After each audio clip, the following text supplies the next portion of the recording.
இப்போ அந்த முருங்கைக்கீரை துவையல் அரைக்கிறதுக்கு முன்னாடி அது கொஞ்சம் சூடு ஆறட்டும்.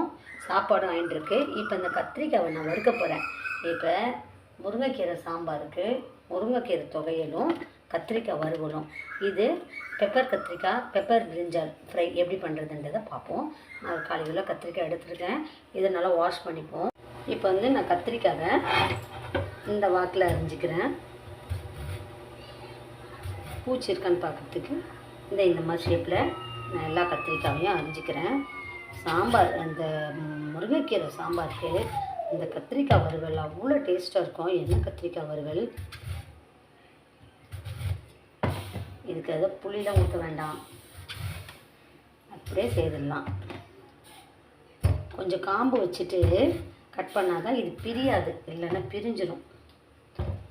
அப்படியே முழுசாகவே நம்ம எடுத்து ஒரு கத்திரிக்காய் ஒருத்தர் சாப்பிட்லாம். இதுக்கு வந்து வெங்காயம், தக்காளி, பெப்பர், அவ்வளோதான். பெப்பர் பவுடர் தான்,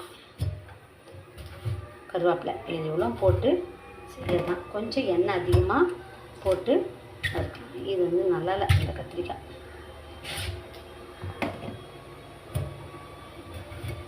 இதுக்கு பிஞ்சிச்சு. சரி, ஓகே. இது வந்து வெள்ளை கத்திரிக்காய்னா இன்னும் நல்லாயிருக்கும், முள்ளு கத்திரிக்காய்னா இன்னும் டேஸ்ட்டாக இருக்கும். எங்களுக்கு இந்த கத்திரிக்காய் தான் இப்போ கிடச்சிருக்கு. இப்போ நான் வெங்காயம் அரைச்சி வச்சுக்கிறேன்.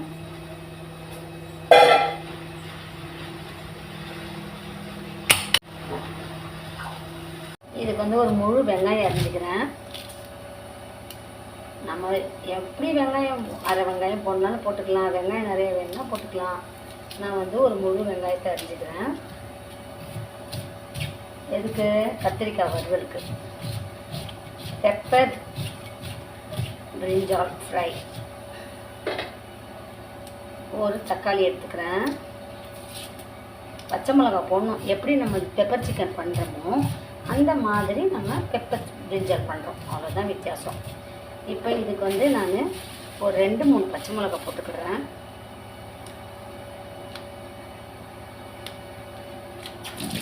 பச்சை மிளகாவை நீல வாக்கில் கட் பண்ணி போட்டுக்கிறேன்.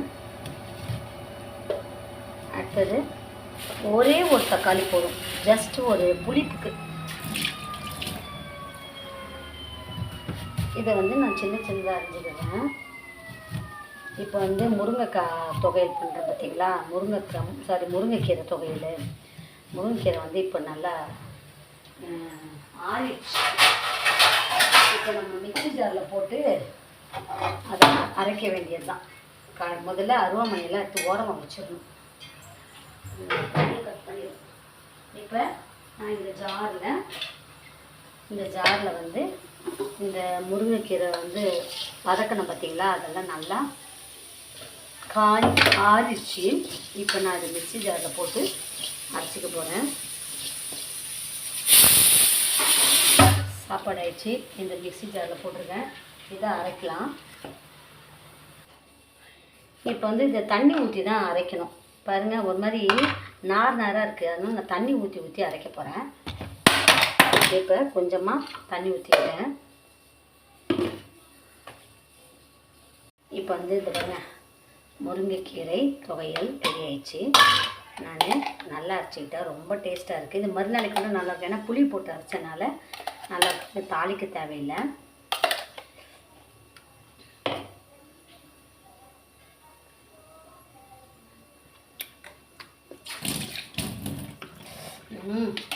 செம்ம டேஸ்ட்டு. இதை நீங்கள் செய்து சாப்பிட்டு பாருங்கள், எல்லாரும் நல்லாயிருக்கு சொல்லுவாங்க.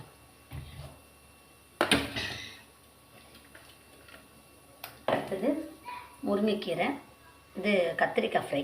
இப்போ பெப்பர் பிரிஞ்சால் பண்ணுறது எப்படின்றத பார்ப்போம். எண்ணெய் கொஞ்சம் ஊற்றிக்கிறேன். கொஞ்சம் எண்ணெய் அதிகமாக போட்டுக்கலாம். இதுக்கு வந்து நான் சோம்பு போடுறேன். சோம்பு பொடிட்டும்.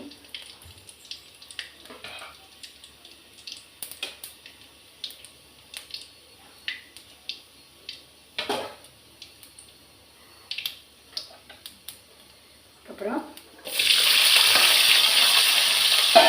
கருவேப்பிலை வந்து வெங்காயம் வெங்காயமும் பச்சை மிளகாவும் போட்டுக்கிறேன். இதில் இப்போ நான் மஞ்சள் தூள் போட்டுக்க போகிறேன். மஞ்சள் தூள் நல்லா வதக்கிக்கிறேன். இப்போ கருவேப்பிலை போட்டுக்கிறேன்.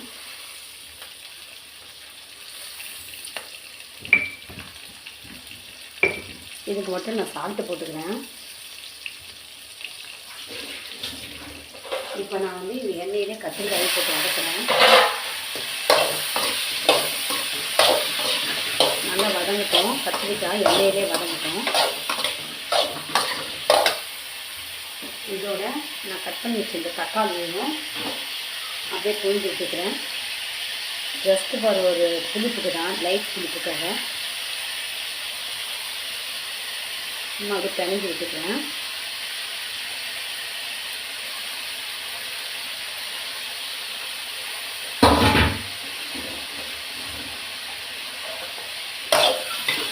இதை நல்லா திரட்டிக்கிறேன். தண்ணி வேணுன்னா தண்ணி ஊற்றி வேக வைக்கலாம், இதை இப்படியே கூட வேக வைக்கலாம்.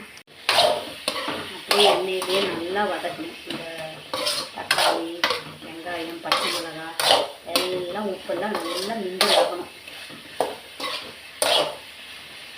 இது வந்து இப்போ இந்த சாம்பார் வச்சுருக்கோம் பார்த்தீங்களா, முருங்கைக்கீரை சாம்பார், அதுக்கு ரொம்ப டேஸ்ட்டாக இருக்கும். இன்றைக்கி லஞ்சு வந்து பெப்பர் பிரிஞ்சால், ஒயிட் ரைஸ், முருங்கைக்கீரை சாம்பார், முருங்கைக்கீரை துவையல், முருங்கைக்கீரை சாம்பார், சுவையான லஞ்ச் ரெடி ஆகிடுச்சு. இது மட்டும் பண்ணிட்டேன்னா சமையல் முடிஞ்சிடும். பாருங்க, நான் இதை நல்லா மூடி வச்சு வேக வச்சிட்டேன். இப்போ நான் பெப்பர் பவுடர் போட போகிறேன். பெப்பர் பவுடர், முழு பெப்பரை மிக்சியில் அரைச்சி தூளாக்கி போட்டாலும் போடலாம், இல்லை தனி பெப்பர் பவுடரே கடையில் விற்கும், அதை போட்டு இறக்குனாலும் இறக்கலாம். நம்ம கத்திரிக்காய் தொக்கு நல்லா வெந்த பிறகு இறக்கிறதுக்கு முன்னாடி தான் இந்த பெப்பர் பவுடரை போடணும். இப்போ சுவையான பெப்பர் பிரிஞ்சால் தயாராகிடுச்சு. நல்லா வெந்துச்சு பாருங்கள். கத்திரிக்காய் அப்படியே முழு கத்திரிக்காவாக நல்லா வெந்திருக்கு பாருங்கள். இது கரெக்டாக நல்ல காரசாரமான கத்திரிக்காய் ஃப்ரை ரெடி ஆகிடுச்சு. இதுக்கு முருங்கைக்கீரை துவையல் இன்றைக்கி லஞ்சு. அடுத்தது வந்து பெப்பர் பிரிஞ்சால் ஃப்ரை, ஒயிட் ரைஸ். அடுத்தது வந்து முருங்கைக்கீரை சாம்பார். உங்களுக்கு இந்த லஞ்ச் பிடிச்சிருந்தா சேனலை லைக் பண்ணுங்கள், ஷேர் பண்ணுங்கள், சப்ஸ்கிரைப் பண்ணுங்கள்.